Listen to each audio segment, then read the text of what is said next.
Yeah, ladies and gentlemen, boys and girls, it is number two on a Friday from the Broke Ass Redneck. Like I was saying, yes, I didn't realize that the post had been set down to a minute. But yeah, I did put a GoFundMe page on my TikTok because, like I was saying in the previous post, damn it, Alvy, I got a $2.03 paycheck after deductions, and that's for working a 2 week stretch of time. And I had not, and arrears for health insurance and things like that, and other intentional expense, of course, that are included with the pay period. So, yeah, any help, of course, is appreciated.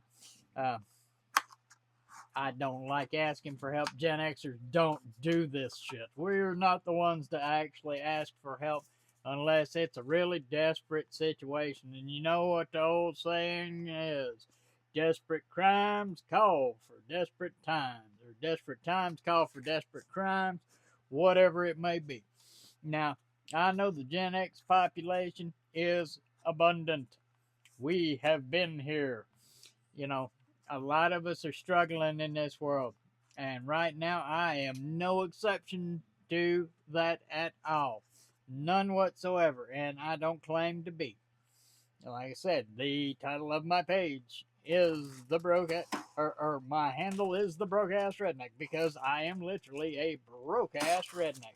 I'm doing my best to try to survive, just like everybody else. I'm just your old blue collar boy.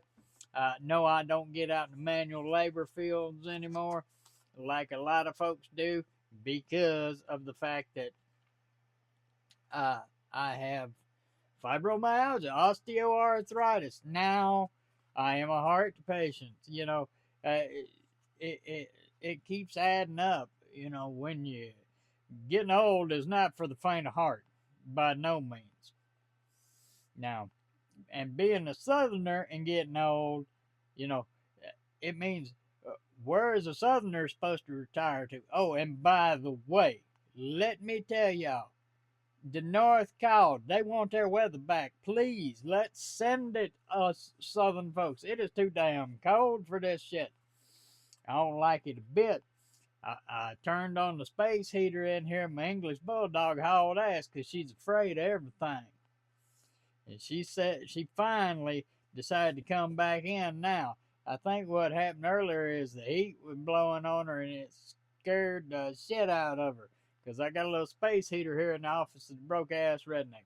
Because, as any Gen Xer that has grown up in the 60s, 70s, or 80s that did not have central heat and air in their chateau, they had to do conventional heating by space heaters, kerosene heaters, uh, or in my case, because the people that had my house built were scared of central heat and air. They thought it was going to cost way too much and be too expensive monthly way back in 1989 when this place was built.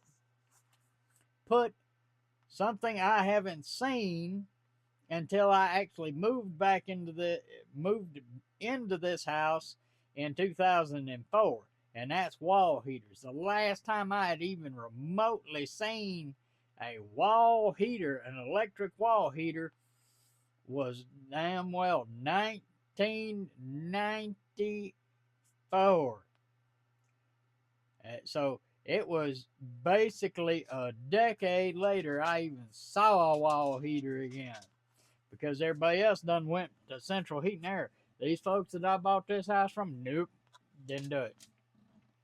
And of course, yes, I could use central heat and air, but I do. We've had this house since 2000. Actually, I'm sorry, I misspoke. 2005. 2005 is when we moved in here. So I've lived in this house nearly 20 years. Yeah, and I'm paying that mortgage like everybody else, every other blue collared joker. And I did it for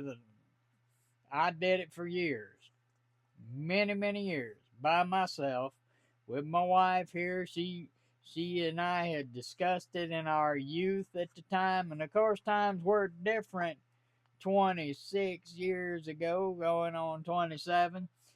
You could still have a single income household.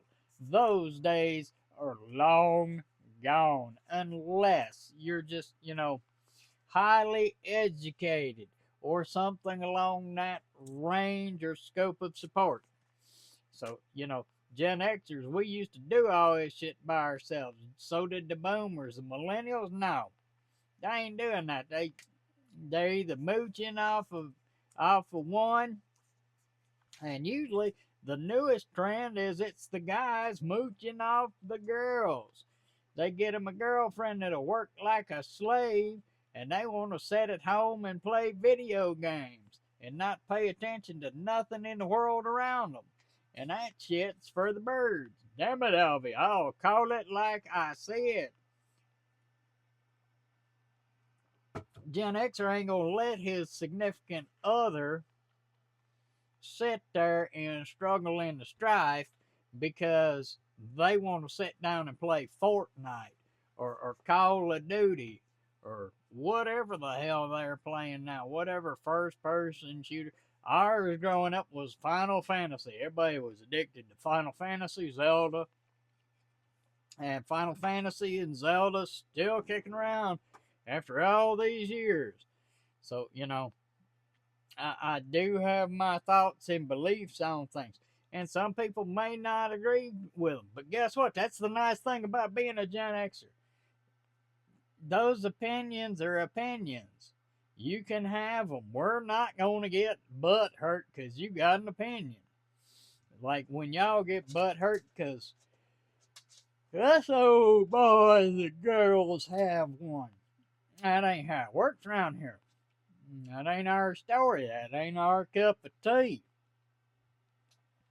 Or our piss in the well, or whatever you want to call it.